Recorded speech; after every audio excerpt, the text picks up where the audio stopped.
Hey my Paisano friends, this is Super RJ, and it's been a while since I talked about cartoons, so let's get back to it. If you don't remember, I did talk a little bit about The Loud House, and back then I loved it.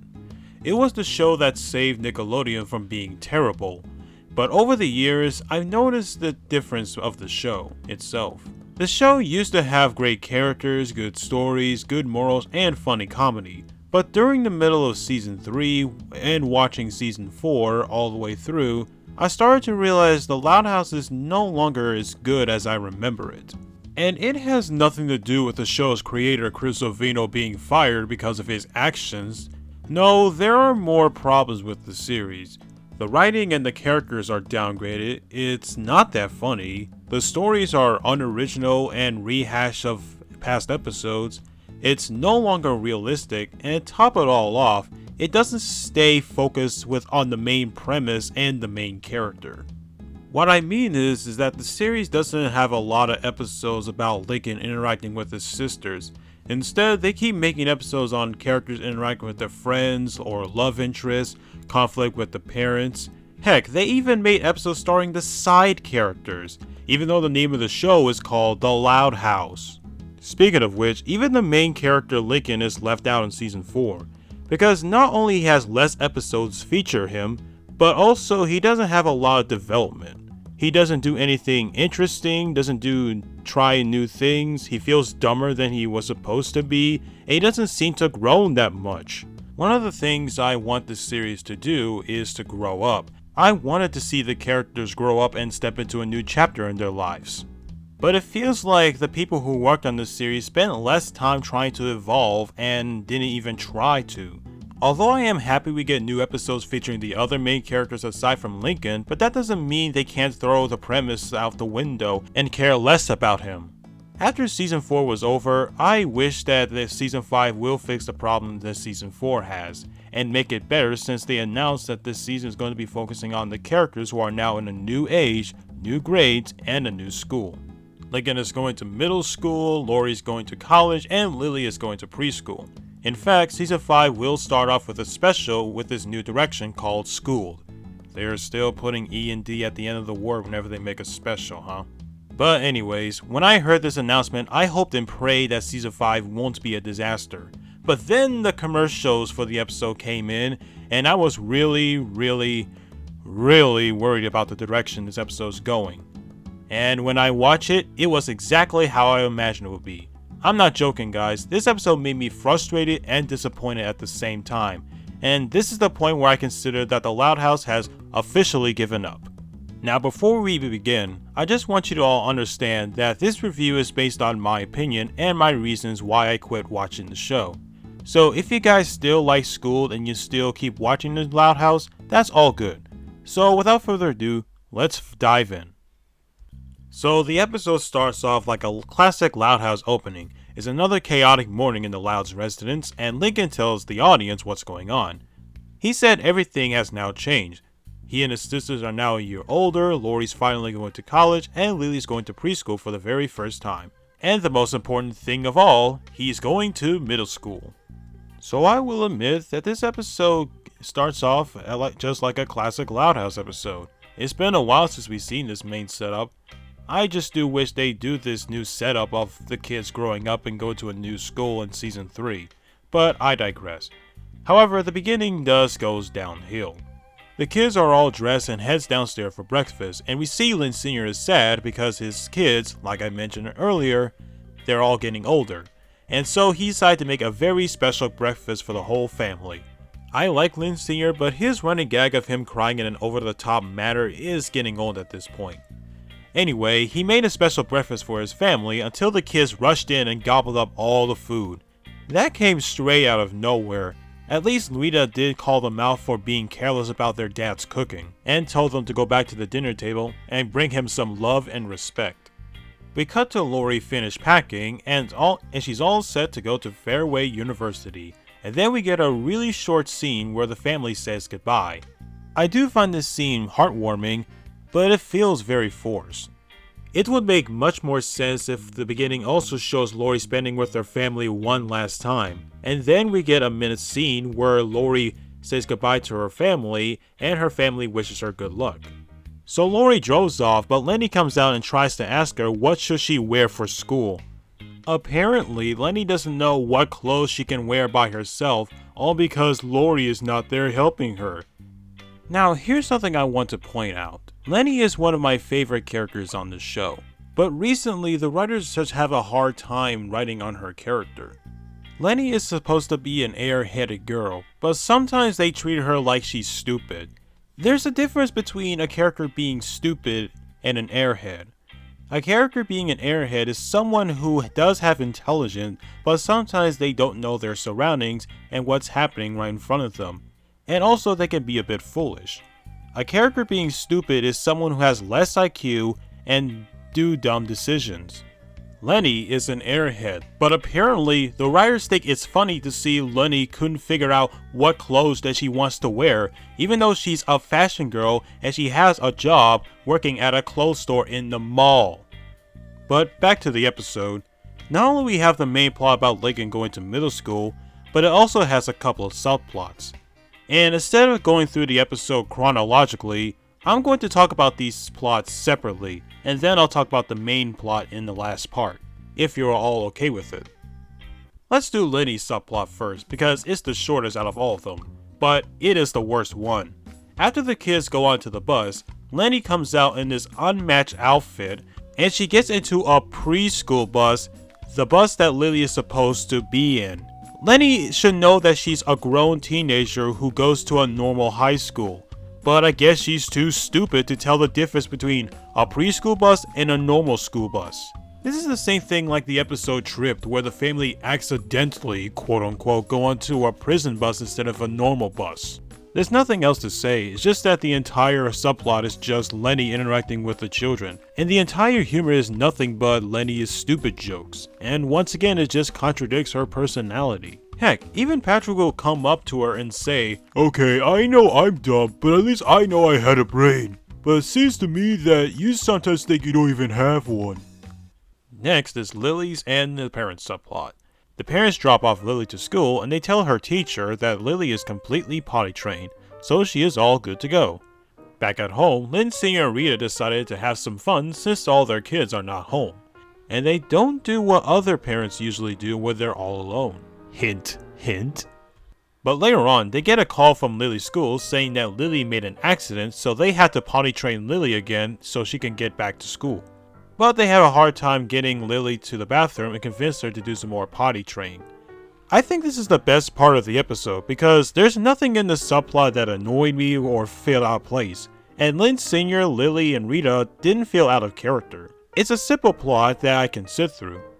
My favorite part in this subplot is when they get Lisa's help and she builds a robot that can detect Lily's body heat and takes her to the bathroom. And when the robot turns on, it actually takes Lynn Sr. to the bathroom, knowing that he has the urge to go. I like what they did to Lily since she's now a year older.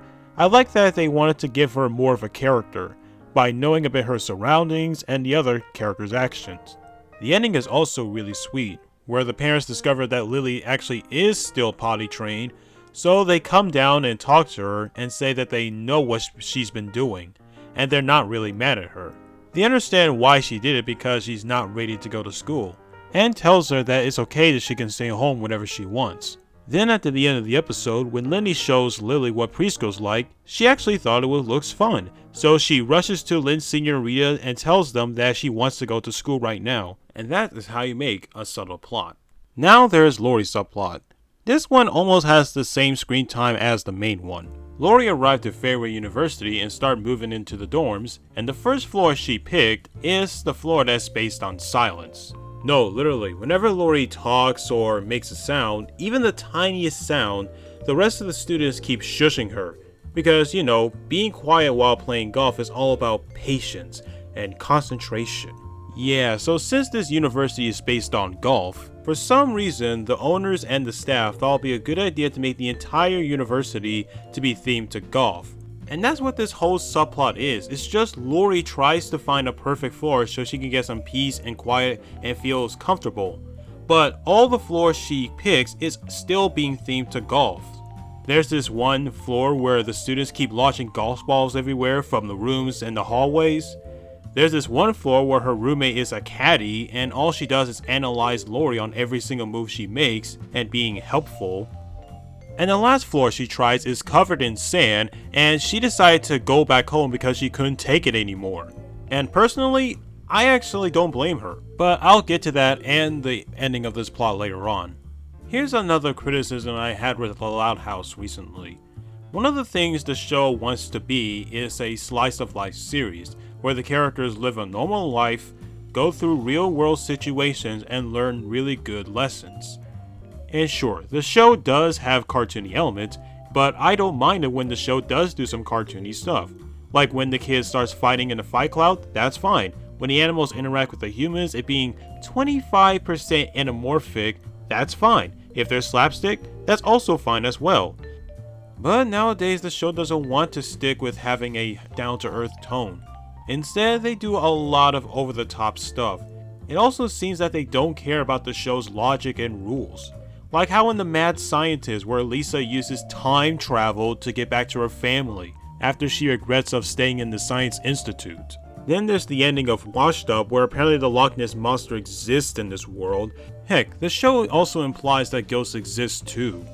And whenever there's a Luann episode, it always ends with a reveal that her annoying puppet Mr. Coconuts is actually alive. I am getting sick and tired of the creative team and the animators going to this direction, despite that's not what the show wants to be in the first place. It's like they think that just because The Loud House is a cartoon made for kids, they wanted to go all out and be exaggerated. And Lori's subplot is the best example of it. It's really dumb that the college wanted to make their entire dorms being themed to golf. That would be like if the animation school that I used to go have the dorms be themed to animation and film genre. Like one floor revolves around stop motion with clay being everywhere in one room. Or one floor where the entire room is covered in green screen and you and your roommate had to do a lot of motion capture. You wanna know how could this work? It would have been better if Lori do start college and she started to like it at first, but she slowly started to feel homesick and misses her family. Then she starts thinking it over and decided that maybe she's not ready to leave home, so she needs more time to decide if she does want to move on. There, that would have been much more interesting. And I don't know how to write the comedy, I'm not a writer. But in all seriousness, The Loud House should have kept the balance of between comedy and down to earth, not being cartoony all the time. I mean heck, take a look at something like Hey Arnold. The characters on that show do have cartoony designs, but at least they look and behave like real normal people. And finally, there's Lincoln's story. Strap in folks, cause this part of this review is going to be long, and I have a lot to say about it. So when Lincoln goes inside the bus, he asks his friends, Clyde, Stella, Rusty, and Liam and Zach, if they are excited to go to middle school. They said that they're too nervous, but Lincoln tells them that everything is going to be okay as long as they stick together, and he sings about it. Yeah, this episode has songs, only 2 of them, and this one is called We Got This, and the song itself is alright. I mean, Loud House does have some solid songs, but some of them are forgettable. Lincoln's current voice actor Asher Bishop did an okay job of giving Lincoln a singing voice, despite the fact that we know that Asher cannot sing a tune. But hey, at least he tried.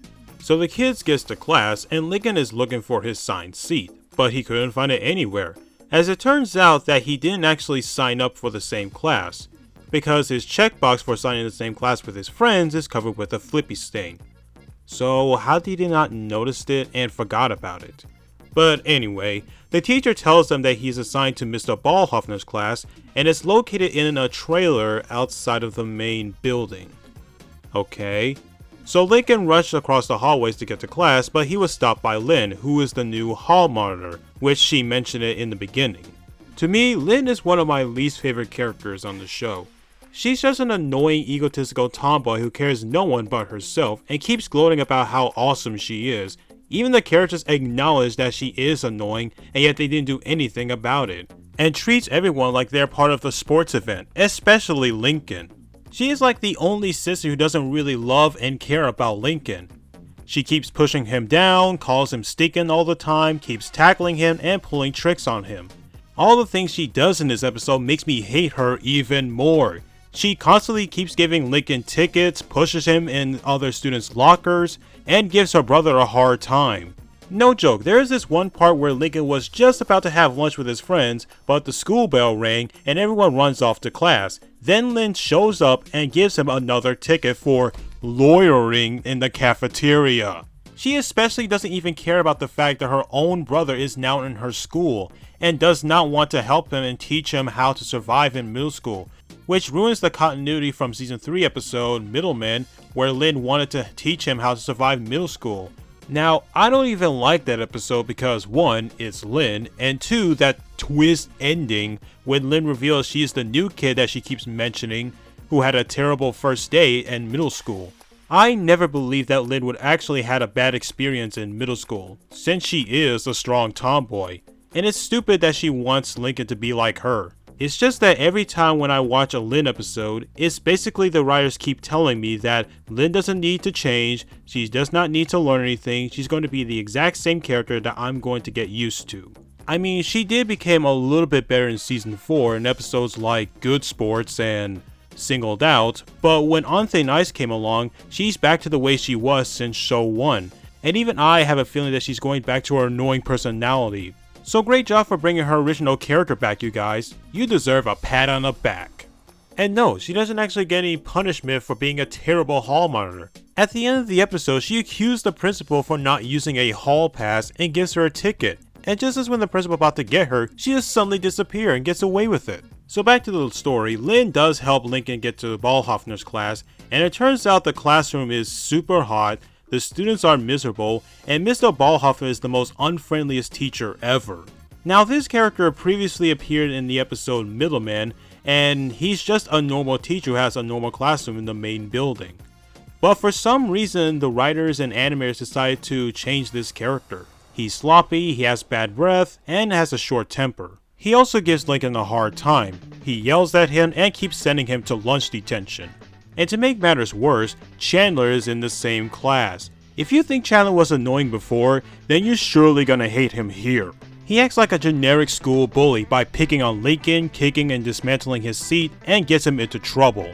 We get to see what Lincoln's friends are up to, and they also have their own tiny subplot where they also had a hard time fitting in as well, as the middle schoolers keep trampling over them and they can't do things like cooking, all because Lincoln is not there, and without him they couldn't do anything right. This is another criticism I have with this episode, is how they portrayed middle school as the worst school ever. Again, comparing back to Middleman, at least in that one they treat middle school like a normal school, just like how other schools were treated. Even the students in that episode are actually nice, but the writers wanted to change it up because for the sake of plot. And let me assure you that the time when I went to middle school for the first time, I don't have a hard time fitting in, and I know that the other kids would never treat the other ones like garbage. So obviously Lincoln hates being in this hot classroom and misses his friends and had a miserable time at school. So he goes out and tries to fix it by luring the principal to his dad's restaurant and makes a presentation about his problems. Unfortunately, the principal said that she likes the presentation, but there's nothing she can do because all the classrooms are full. The next day, the principal calls Lincoln to come and see her at her office and gives him the good news. She tells him that instead of sending him to another classroom, she decided to transfer Lincoln to a new school located in Canada. I repeat, she transferred Lincoln to a new school in Canada. When they revealed that in the promos, this is the point where I knew this episode was going to be awful. What kind of principal decided to send one of their students to a different school in a different country, or even a different state? I can understand if it was a different school in the same county, but not in a different country that Lincoln has never been to before. This is the dumb decision as building houses in the Arctic from Norm of the North. Oh yeah, I friggin' went there. This is one of the worst writing this show has ever done. The fact that the principal transferred Lincoln to a Canadian school all because he complained about how his original classroom is too hot and too atrocious to be in is just beyond stupid. And you want to know what's make this even worse? The parents actually approve this. They actually think it's a good idea to send their son to Canada every day for school. I wouldn't be surprised that the Louds will end up being broke in a week because it's gonna cost a fortune to send Lincoln to Canada and back home every day. I actually did some research, and keep in mind, the town Royal Woods that the series took place in is in Michigan. And according to my research, it will take 4 hours to get from Michigan to Canada. Yeah, it's not that far, but it still costs a lot of money from getting gas, boarding pass, and all that stuff. At this point, the Loud House has clearly jumped the shark. In the second half of the episode, Lincoln wakes up early in the morning so he can go to Canada for school. And now we get to another big problem with this episode, the Canadian stereotypes. Oh god. So, here's the thing. The Loud House does a terrible job of handling stereotypes. Like how they treat the Morticians Club as goth stereotypes, saying that they're obsessed with death, even though in real life, not all goths are into that. And remember the episode One of the Boys where Lincoln wishes to live with 10 brothers? Everybody hates that episode because they hammered in the gender stereotypes, saying that boys are loud, rough, gross, and lazy, while girls are uptight and overbearing. And sure, you can say the characters are stereotypes, but at least they do have personalities. Like Leni, she may be a generic dumb blonde teen, but she is a likable, passionate girl who loves fashion and her family. Cinch that with a belt. Live on the edge with a polka dot skirt. Oh, no. What did I tell you about wearing socks with sandals? No, only if they're colorful or ironic. Lola may look like a pretty princess, but she does have a short temper and a bit of a brat. Luna may be a die-hard music fangirl, but she is a lesbian, and whenever she's with her girlfriend Sam, they behave like a normal lesbian couple. But what they did to the stereotypes in Canada is so bad. When Lincoln arrives at Canada, we get a song about the country sung by this Mountie. Now, I'm not a Canadian myself, but I know the fact that Canada is not super cold, it doesn't have a lot of snow, the animal population in that place is not filled with mooses, not all Canadians say "a" and abut, and not all of them are obsessed with maple syrup and hockey. But wait, it gets worse when Lincoln goes to the Canadian school. The entire floor is covered in ice, all the teachers and students do their education by playing hockey. I'm not even joking, Lincoln's first class learns about math by playing hockey, cause you know, hockey is the most popular sport in Canada. Then we discover that the students don't get some lunch at the cafeteria, instead they go outside at a frozen lake and do some fishing. Yeah, the kids go outside, freezing their butts off to fish for some food. It's not like the school hired a group of fishermen to go get some food for them. No, they just let the kids do it themselves. And if that wasn't enough, Lincoln has to get home by riding a slow moose to get to the ferry boat, sail back, and then he arrived home at dusk. He doesn't have enough time to catch up with his friends or his family. As a result, Lincoln is even more upset with this. And I don't blame him. All he wanted is to have a really good day of first stepping into middle school, but this episode keeps torturing him on every single move he makes. Lynn and Chandler keeps pushing him down, he misses hanging out with his friends, he's in the worst classroom, and when he tries to fix the problem, he ends up making it worse by letting the principal send him to a Canadian school. I really hated when the series took Lincoln's personality of being the man with the plan and threw it out the window. There are plenty episodes that show that he has that great skill, but sometimes the writers keep changing it, saying that he's not really good at it. If the entire episode does stay at Royal Woods Middle, and Lincoln learns that changes will happen and not everything he expected will come to life, so he has to get used to it and find a way to make it better, that would have been fine. That's why I wish this episode would have been about. Same thing goes to Lori. You do feel sorry for all the struggles she goes through. Like I said earlier, if her plot would have been about her feeling homesick and misses her family and thinking that she's not ready to go, then that would have been much better than Lori being miserable living in the dorms. So Lincoln comes up with a bunch of plans to get in trouble and get kicked out of Canada so he can go back to Royal Woods. But of course his plans didn't work, so he called his friends to come over and help him with his one last plan. We get some jokes about his friends trying to get to Canada, yada yada yada, and when they arrive, they all begin to work on Lincoln's plan that revolves around melting the ice of the hockey arena. And once again, the plan fails. It turns out the principal of the Canadian school is also planning on melting the ice because every time when their opposing team wins the game, his brother, who is the coach of the opposing team, always keeps picking on him. They all went home and they still trying to figure out how to bring everything back to normal.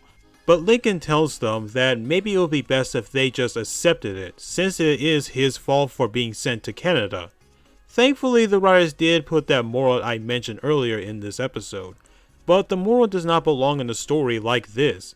And like I said before, if the entire episode does stay at the main place, which is Royal Woods Middle School, then Link would actually learn that lesson, and also learns that not everything he expected is going to be great. In fact, Lori was at home and overhears their conversation, and she actually thanks Lincoln for all the things that he said to his friends and goes back to college. I found this scene to be very adorable because it feels like a classic Loud House episode, where one of the sisters actually takes Lincoln's advice and they actually thank him for it. The next day, Lincoln goes to the Canadian restaurant and he actually sees his friend are actually there waiting for him because they were thinking about what he said and decided to take advantage of it by visiting the place to catch up with him, which does beg the question how will they be able to get back to school on time. But just as when they're about to have breakfast, a waitress comes up to them and asks if they would like some maple syrup. But Lincoln say he doesn't want maple syrup on his pancakes, and all the people at the restaurant were in shock. And that caused Lincoln to get banned from Canada for 3 years. All because he say he doesn't want maple syrup on his pancakes. It's funny because it's Canada! Okay, I'm really sorry you guys. I didn't mean to shout, but that reasoning why Lincoln gets banned from Canada makes me so mad.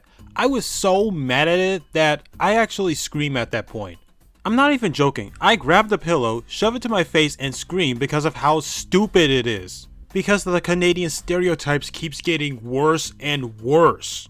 Which is kind of ironic because one of the directors of this episode, Kyle Marshall, is also a Canadian. And you could definitely tell that he and 4 writers thought that making fun of his own country would actually be funny and put it on TV. I wouldn't be surprised if this episode does get banned in Canada because, man, this is horrendous. This is another one of the worst writing that ever happened on this show. I just don't understand why these 4 writers thinks that this is okay. So the next day, Lincoln is all set to go back to school. As for Lori, she heads back to the college, and the final floor she chooses is flooded, and it has a freaking crocodile swimming around. My god, why did they still think it's a good idea to have the dorms be themed to golf? Oh yeah, I forgot, this is a cartoon. We got to throw all these silly stuff in front of our kids to give them attention rather than giving them small moments. Because hey, who needs consistency? Who needs logical sense? It's just a wacky Loud House cartoon. So then we cut back to Lincoln and he goes back to Mr. Ballhoffner's class and he asks the teacher if he can actually turn down the heat since he's gotten used to the cold at Canada. At first Ballhoffner is about to lose it, but he's actually all cool with it. So nobody asked that before Lincoln did. Okay. All the kids praised him. Chandler finally get his comeuppance by being taken away by this moose, which for some reason Liam wants to bring it home. And the episode's over. Oh, well that was long. So, that was school. And what's my overall thoughts on it? Okay, I want to make one thing perfectly clear. I don't think this is the worst episode of the show. Oh, don't get me wrong, I really hate this episode, despite the fact that I did try my best to burst out some anger while I'm recording this. But, I do believe that this is one of the worst. Because not only has the similar elements on what makes a Loud House episode bad, but it also ruins the potential on what the series is going to be when season 5 comes in. The episode is so unfunny, all the characters are either bland, stupid, or jerks. The writing is horrendous. Lincoln and Lori go through so much torture even though they don't deserve it. It's super nonsensical. The Canadian stereotype is painful. And to top of all of this, that it's a 44-minute special. 44 minutes! You know, I can tolerate a bad 22-minute special, but a 45-minute special? I can't stand it. And out of all the specials this show has to offer, I think this is the worst one. Yeah, worse than the Kings of the Kong and The Loudest Thanksgiving. Because as much as I hate those episodes, they at least have something I wanted to see. With Kings of the Kong, I actually liked the idea of the characters going to a fan convention, but that episode failed because all the characters, with maybe the exception of Lincoln and Clyde, are unlikable. And with The Loudest Thanksgiving, I actually wanted to see the Louds and the Casagrandes finally meeting each other and having a good time. But that episode sucks as well because it's one of those where it desperately wants to tell a moral rather than having fun with itself. But School has more problems that makes it so infuriating. And another thing is that I mentioned that this episode has 4 writers and none of them actually look at the story and didn't realize that some of the stuff they put in it doesn't seem right and do some rewrite to make it better. They just go along with all the ideas that they just come up with. Now, some of you might be wondering that, do I find this episode to be worse than the others such as No Such Luck and The Greenhouse? Probably not. I mean, a long time ago, I stated that The Greenhouse is my least favorite episode of the entire series, even to this day. Because I especially hate when there's an episode where the sisters don't care about Lincoln and the situation he's going with, which revolves around keeping their house in the green and they don't care about the environment. Same thing goes with Brawl in the Family, where the sisters treated their own brother like a black sheep to the family, and the entire thing feels like an opposite version of what the show was meant to be. And No Such Luck is still an awful episode because all the characters are stupid to believe that Lincoln is bad luck and they don't even care about it. They made Lynn into an absolute jerk, and it's also another Lincoln torture episode. One of the reasons why those 3 episodes has been considered as one of the worst episodes of the series is because it's just too mean-spirited, and the sisters act like they don't even care about their own single brother. School literally just feels like the show doesn't really care anymore, and that's why I think The Loud House has suddenly lost its charm and its identity. Now look, if you still watch The Loud House and enjoyed it, that's great. But to me, my love for the show is no longer there back when it first started 5 years ago. I really want this episode as well as season 5 to be good, but after watching it, I consider that The Loud House has officially given up. I actually did look at a few recent episodes, but just like School, it's still not the same. If Pie Guy Rules gave up on SpongeBob because of Spongehenge, and if Yoshi Player gives up on The Loud House because of this episode, then I'm definitely doing the same thing. And that's why I have to give this episode the Dark Star Medal. Well, that's all I have to say for this review. I wanted to say thank you all for watching, and my apologies for making this video for a very long time. I know some of you are going to say that I should have made this review by the time when the episode came out, but it took me a very long time to make this episode by writing the script, trying to figure out what I'm supposed to say, and still learning how to edit it. Plus I was way too busy during my off time of making YouTube videos. But aside from that, be sure to like this video, subscribe to my channel, and if there's any other cartoon or anime movie you guys want me to review, let me know in the comments below. So with that being said, hope you all have a wonderful time, and remember, stay safe.